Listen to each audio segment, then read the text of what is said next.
Assalamualaikum warahmatullahi wabarakatuh. Selamat datang di channel Kisah Tersembunyi. Dimanapun kalian berada, semoga sehat selalu. Amin. Baiklah, tak perlu berlama-lama, langsung saja kita masuk ke dalam ceritanya.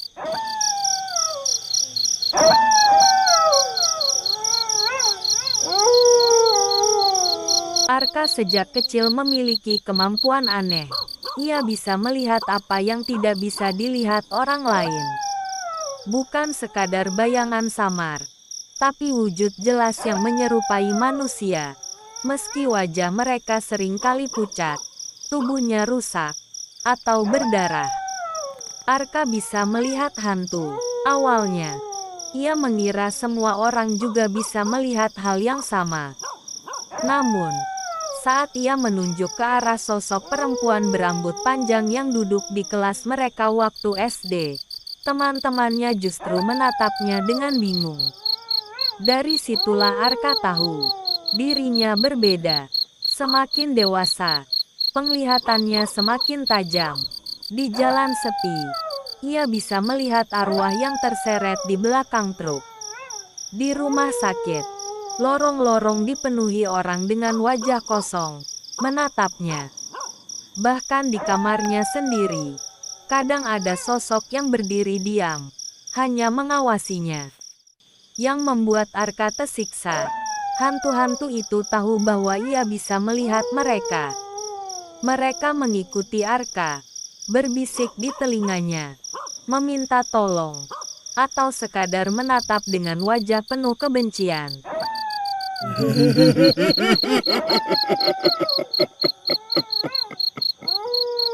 Suatu malam, saat pulang kerja, Arka melewati jalan tikus di pinggir kota. Udara dingin, dan bulu kuduknya meremang. Dari kejauhan, ia melihat seorang anak kecil duduk di bawah pohon, menangis pelan. Arka mencoba menguatkan diri. Dia pasti bukan manusia, batinnya. Benar saja. Saat Arka mendekat, anak itu menoleh. Separuh wajahnya hancur, seperti tertabrak sesuatu. Mata yang tersisa menatap tajam ke arah Arka. "Om, tolong aku." Suara lirih itu memohon. Arka tercekat. Ia tahu, kalau ia menolong, berarti arwah lain akan datang, meminta hal yang sama. Tapi jika diabaikan, mereka akan terus menghantui tidurnya, memanggil-manggil namanya di kegelapan.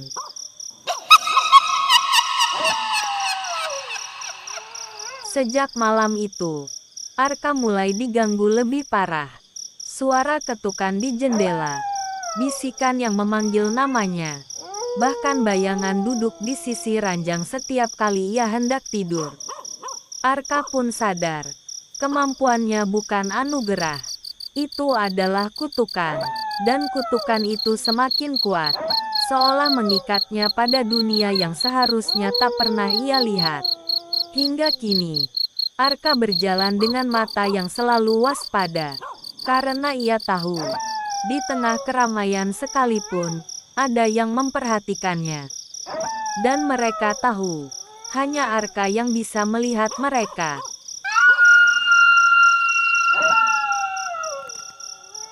Sejak pertemuannya dengan anak kecil di bawah pohon itu, malam-malam Arka tak pernah lagi tenang. Setiap kali ia mencoba tidur, terdengar langkah kaki di lantai rumahnya. Kadang di dapur, kadang tepat di depan pintu kamarnya. Suatu malam, saat tubuhnya mulai terlelap, Arka merasakan kasurnya seperti bergoyang.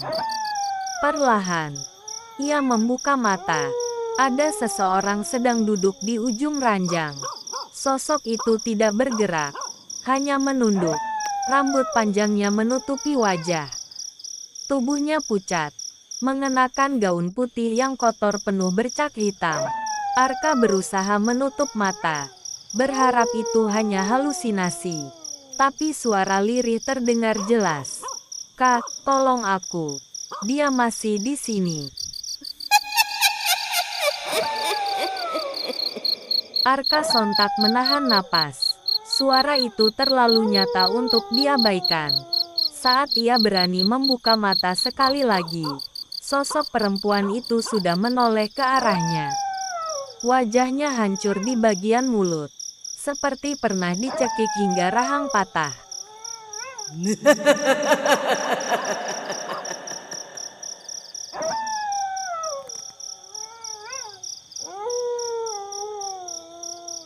Arka berteriak dan melompat dari ranjang. Tapi begitu ia menyalakan lampu kamar, sosok itu menghilang.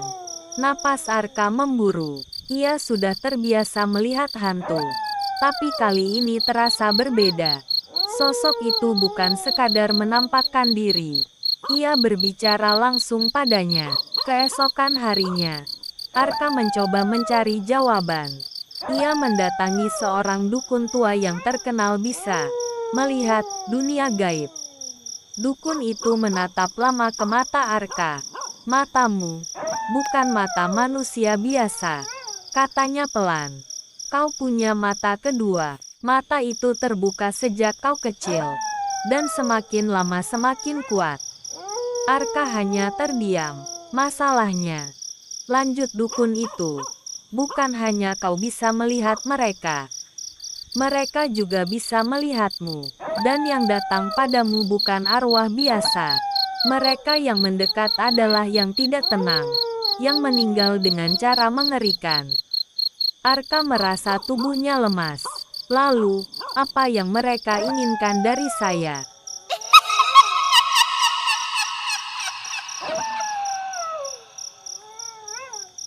Dukun itu menghela napas. "Mereka ingin kau jadi perantara, menyampaikan pesan, meminta keadilan, atau menyeretmu ikut bersama mereka." Arka pulang dengan pikiran yang kacau.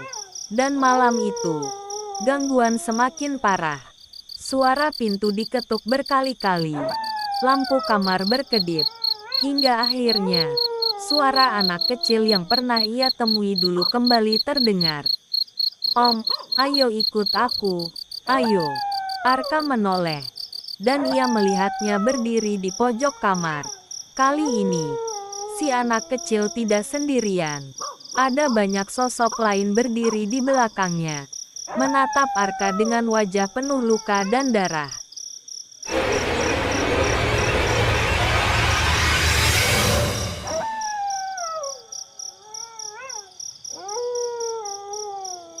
Semua mengulurkan tangan. Arka membeku. Ia baru menyadari bahwa setiap kali ia melihat satu hantu, maka akan datang lebih banyak lagi.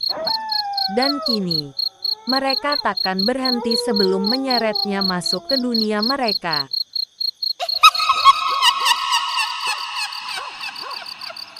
Arka tidak tidur semalaman. Matanya merah. Tubuhnya lelah. Tapi ia terlalu takut untuk memejamkan mata. Suara-suara dari dunia lain seakan tak pernah berhenti memanggil namanya. Pagi itu, ia memutuskan pindah sementara ke rumah sahabatnya, Reza. Ia berharap dengan meninggalkan rumah, gangguan itu akan berkurang. Namun harapannya hancur begitu saja. Malam pertama di rumah Reza, gangguan kembali terjadi. Saat mereka sedang menonton televisi, tiba-tiba layar TV berkedip, lalu mati. Padahal listrik normal. Dari pantulan layar yang gelap, Arka melihat sosok perempuan bergaun putih berdiri tepat di belakangnya.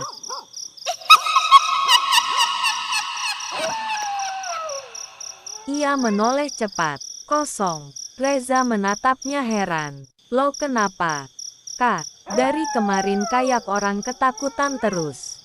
Arka hanya bisa menggeleng. Ia tak mungkin menjelaskan, karena orang-orang selalu menganggapnya gila. Malam makin larut. Reza sudah tertidur. Tapi Arka tetap terjaga. Ia mencoba membaca buku agar pikirannya tenang. Namun tiba-tiba, ia mendengar suara berbisik di telinganya. "Kak, kami ikut kemanapun kau pergi." Arka menoleh dan melihat pintu kamar perlahan terbuka sendiri.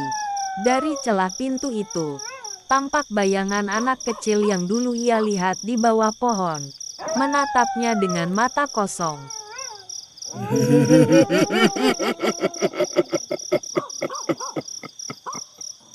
Arka langsung keluar kamar, mengguncang tubuh Reza.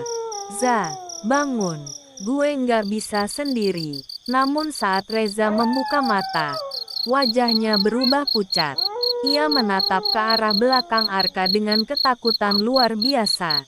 "Kak, di belakang lo." Arka menoleh pelan.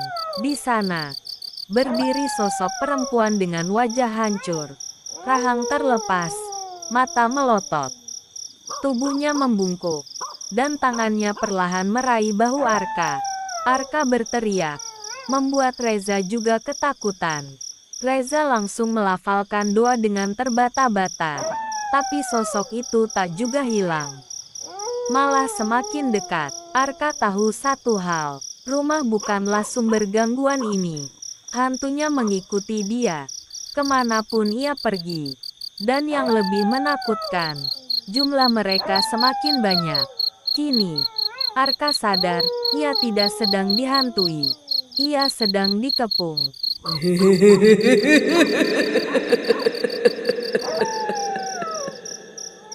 Setelah kejadian di rumah Reza, Arka benar-benar putus asa.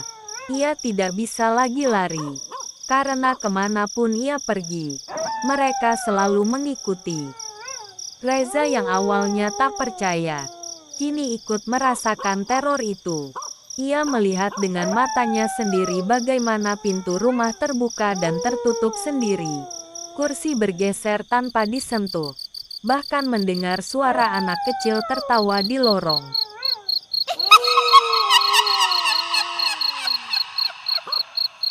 Arka terdiam. Ia teringat masa kecilnya. Saat berumur 5 tahun, ia pernah sakit panas tinggi dan sempat tak sadarkan diri selama 3 hari. Ibunya pernah bercerita, saat itu Arka seperti hidup dan mati sekaligus. Setelah sembuh, ia mulai bisa melihat hal-hal aneh.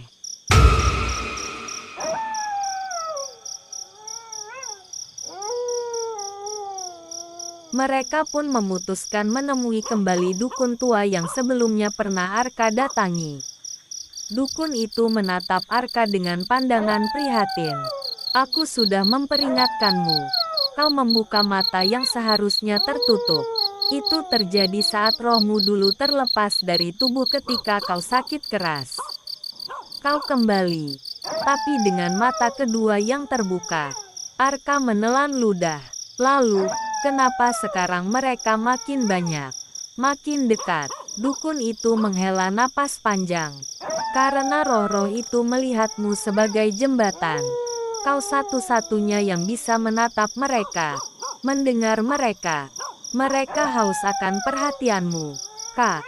Dan jika kau tidak melakukan apapun, pada akhirnya mereka akan menarikmu ke dunia mereka."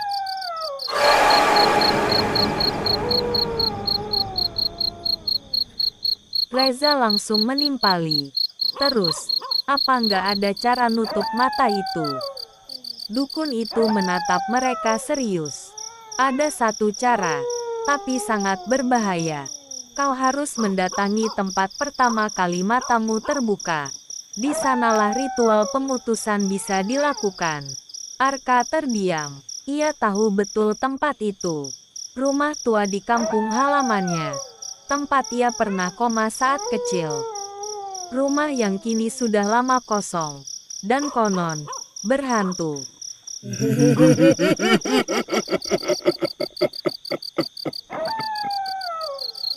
Sejak malam itu, gangguan semakin parah. Di cermin, Arka melihat bayangan-bayangan yang bukan miliknya. Saat berjalan di jalan ramai, ia merasa ditatap oleh sosok-sosok yang orang lain tak bisa lihat. Bahkan, kadang-kadang, Wajah manusia yang ia temui berubah menjadi menyeramkan. Seolah roh jahat mulai menempel padanya. Arka hanya punya satu pilihan. Kembali ke rumah masa kecilnya. Dan menutup mata kedua itu. Namun dalam hati kecilnya, ia takut. Bagaimana jika ternyata roh-roh itu tidak membiarkannya pergi? Bagaimana jika di rumah itu, ia bukan menutup, melainkan justru terjebak selamanya bersama mereka?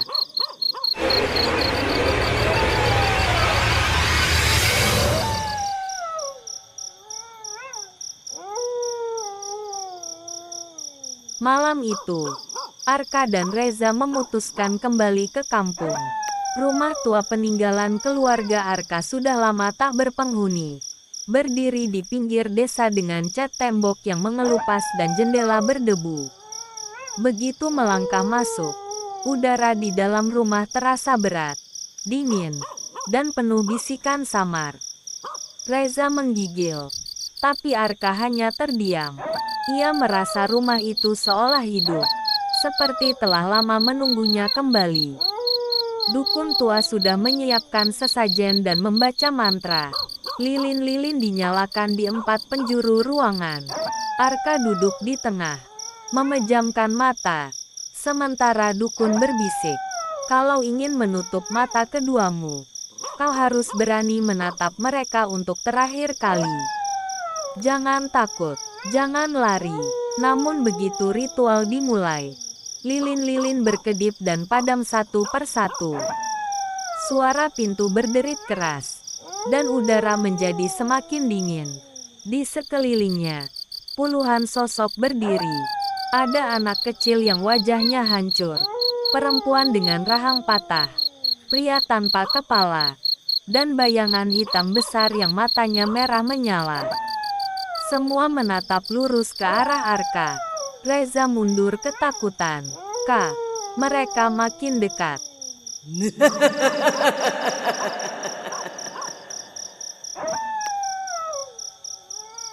Arka menggigil, tapi suara dukun bergema. "Tatap mereka.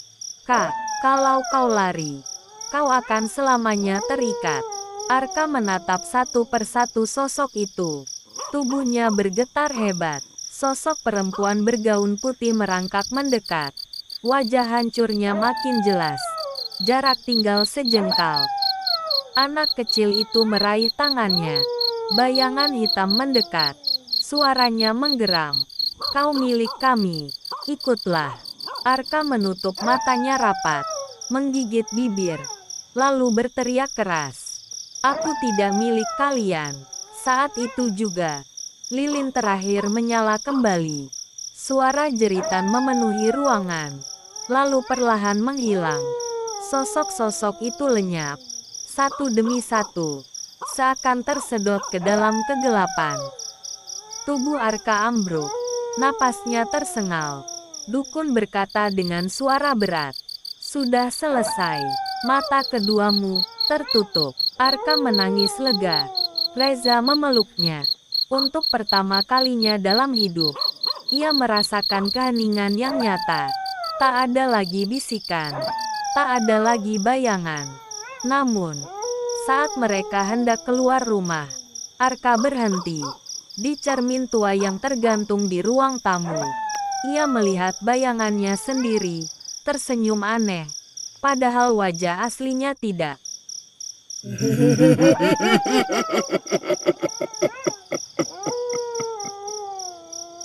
Arka membeku. Apakah benar mata keduanya sudah tertutup? Atau, justru kini ia bukan lagi Arka yang sama? Arka menatap cermin tua itu dengan tubuh kaku. Bayangan dirinya tersenyum. Padahal wajah aslinya tegang dan pucat. Perlahan, senyum di cermin melebar. Lebih lebar, hingga mulutnya sobek ke telinga. Reza yang berdiri di sampingnya tidak melihat apa-apa. "Kak, ayo cepat keluar. Gue udah nggak tahan di rumah ini." Arka mengangguk, pura-pura tenang. Tapi dalam hatinya, ia merasa ada sesuatu yang salah.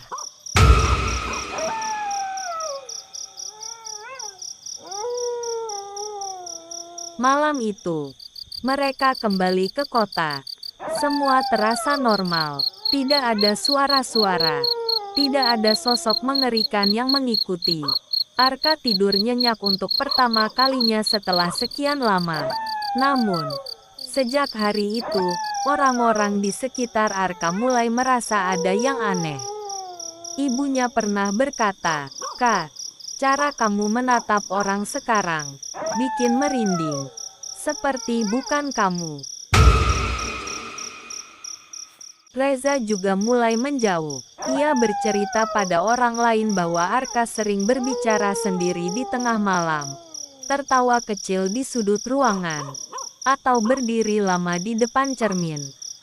Yang paling menyeramkan, setiap kali Arka melihat kaca, entah cermin, kaca mobil, atau pantulan jendela, ia mendapati bayangannya bergerak lebih lambat daripada dirinya.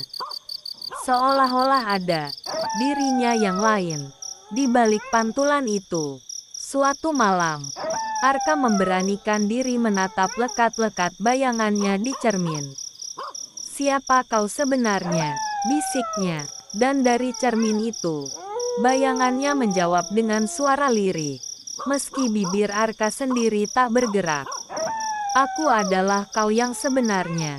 Kau pikir sudah menutup mata itu? Tidak, Kak. Sekarang aku yang melihat lewat matamu."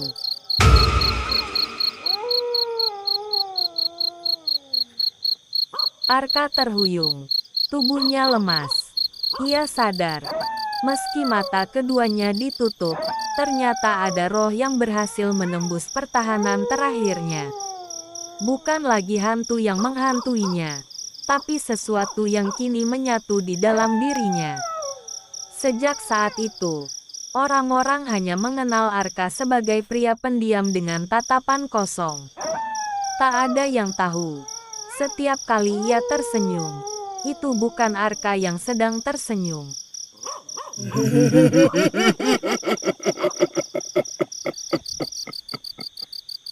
Hari-hari Arka kembali terasa normal. Ia bisa bekerja, beraktivitas. Bahkan orang-orang mulai menganggap dirinya sudah sembuh dari gangguan aneh yang dulu. Namun, Arka tahu, dirinya tidak lagi sama. Setiap kali ia menatap cermin, ia melihat bayangannya bergerak berbeda. Kadang, bayangan itu tersenyum saat ia sedang muram. Kadang, bayangan itu berdiri diam meski ia sudah menjauh dari cermin. Arka berusaha mengabaikannya, tapi gangguan itu makin nyata. Suatu malam, ia terbangun di depan cermin tanpa tahu bagaimana bisa berada di sana. Tangannya berlumuran tanah basah, kukunya penuh lumpur. Ia panik, segera mencuci tangan, dan berpikir itu hanya mimpi berjalan. Namun keesokan paginya, berita mengejutkan tersebar di sekitar kompleks apartemen tempat ia tinggal. Seorang tetangga ditemukan tewas di taman belakang gedung. Tubuhnya terkubur setengah di tanah. Arka gemetar, ingatannya kosong, tapi tangannya semalam penuh tanah. Ia menatap cermin, dan bayangannya tersenyum puas.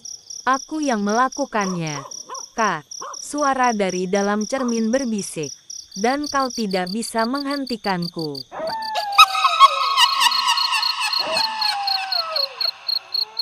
Sejak itu, Arka mulai kehilangan kendali atas dirinya.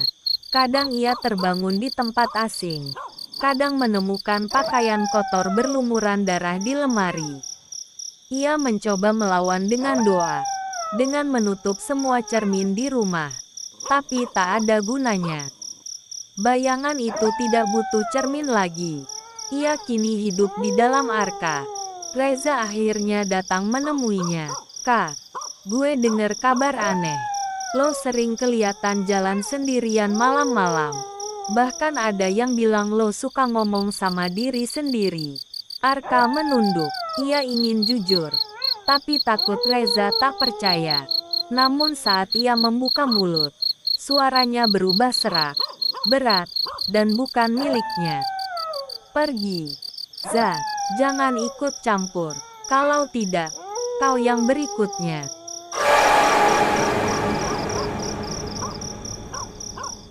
Reza terdiam. Wajahnya pucat pasi. Ia tahu. Yang bicara barusan bukan Arka. Arka menangis dalam hati. Ia bisa mendengar suaranya sendiri berteriak.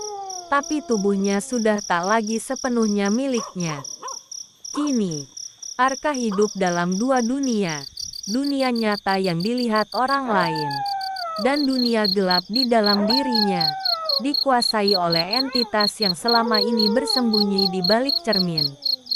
Dan setiap malam, suara itu semakin jelas.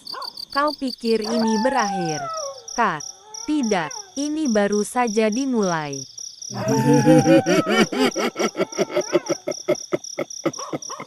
Arka semakin jarang terlihat di luar. Ia menutup semua tirai, menyalakan lampu hanya sesekali, dan menghindari semua orang. Tapi tetap saja, kejadian-kejadian aneh mulai terjadi di sekitarnya. Beberapa hari setelah kematian tetangganya, giliran seorang penjaga malam apartemen ditemukan tewas di lorong, dengan wajah penuh goresan kuku. Tidak ada saksi, tidak ada CCTV yang bisa menjelaskan. Arka tahu siapa pelakunya, ia sendiri. Atau tepatnya, sesuatu yang ada di dalam dirinya. Saat menatap cermin, ia melihat tangannya berlumuran darah. Meski di dunia nyata tangannya bersih. Senyum bayangan itu makin lebar. Setiap kali aku membunuh, kau tetap hidup. Karena kita satu. Kak, kau bisa merasakan. Tapi kau tidak bisa menghentikan. Arka memukul cermin itu hingga pecah. Darah mengalir dari tangannya. Namun di tiap pecahan kaca, bayangan itu tetap ada. Dan semuanya tertawa bersamaan. Reza yang mendengar kabar buruk datang kembali. Ia mendobrak pintu apartemen Arka. Menemukan sahabatnya duduk di lantai dengan mata kosong. Tubuh gemetar. Kak, lo harus lawan ini. Jangan biarin dia nguasain lo.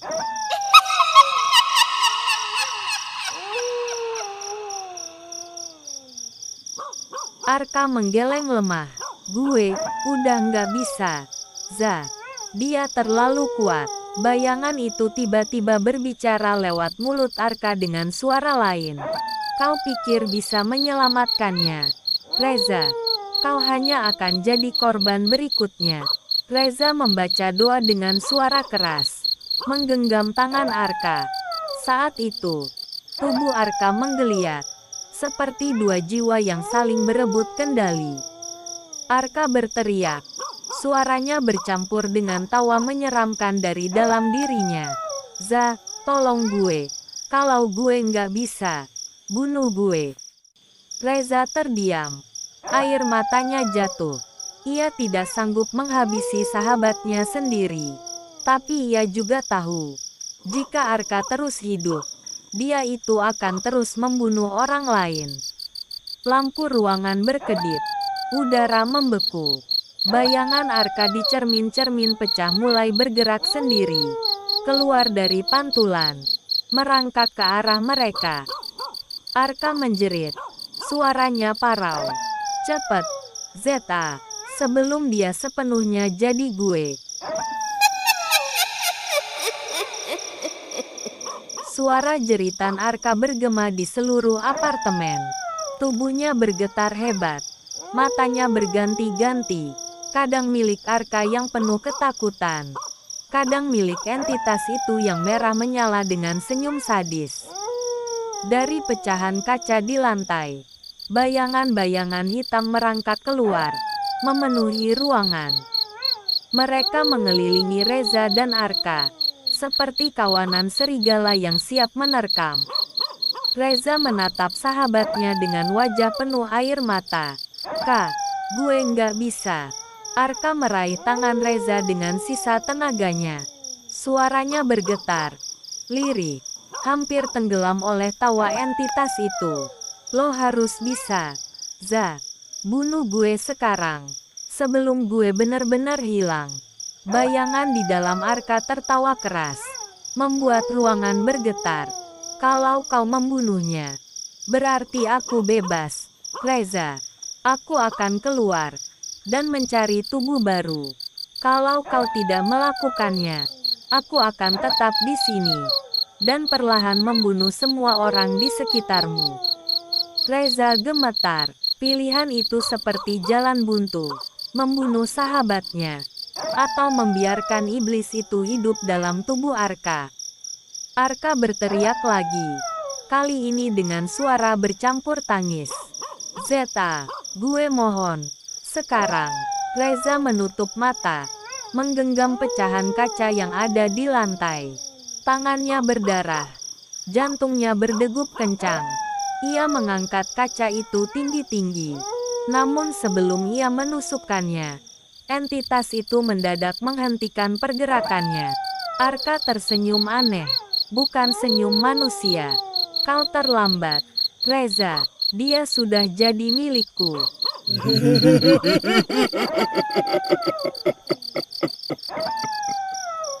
Mata Arka berubah sepenuhnya gelap. Senyumannya melebar tidak wajar.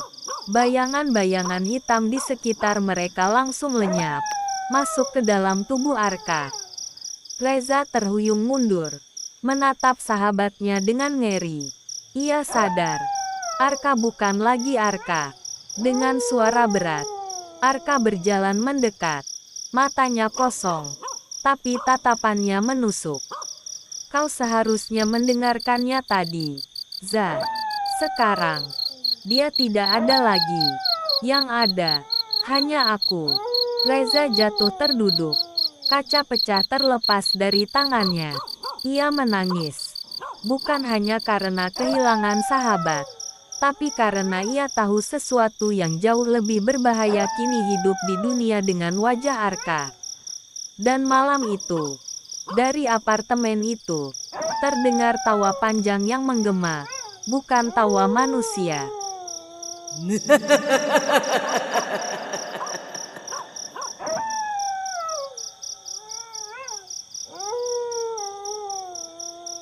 Reza menatap sahabatnya yang kini bukan lagi Arka.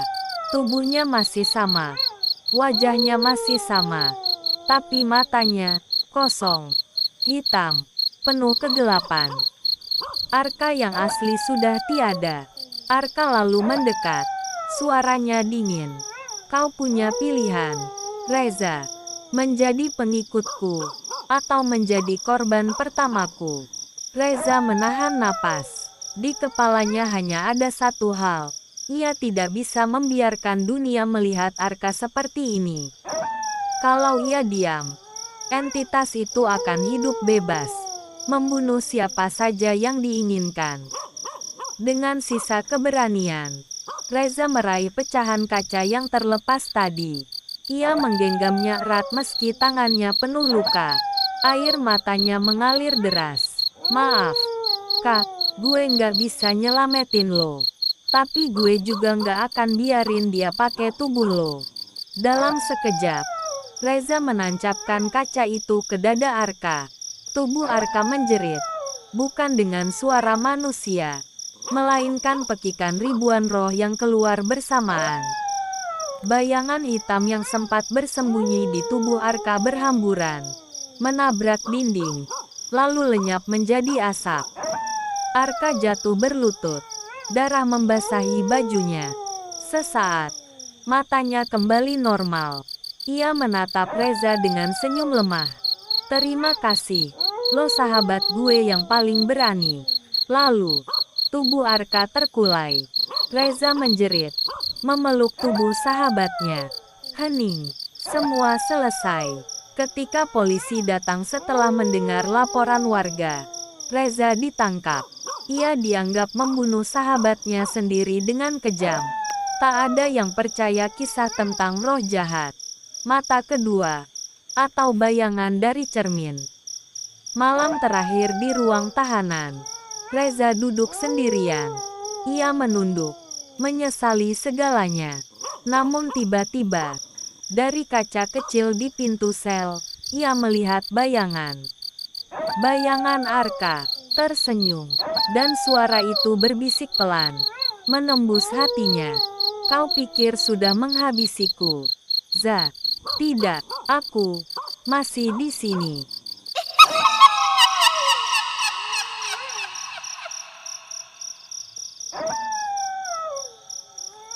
Terima kasih sudah mendengarkan cerita kami. Semoga kalian terhibur. Sekian dan terima kasih. Wassalamualaikum warahmatullahi wabarakatuh.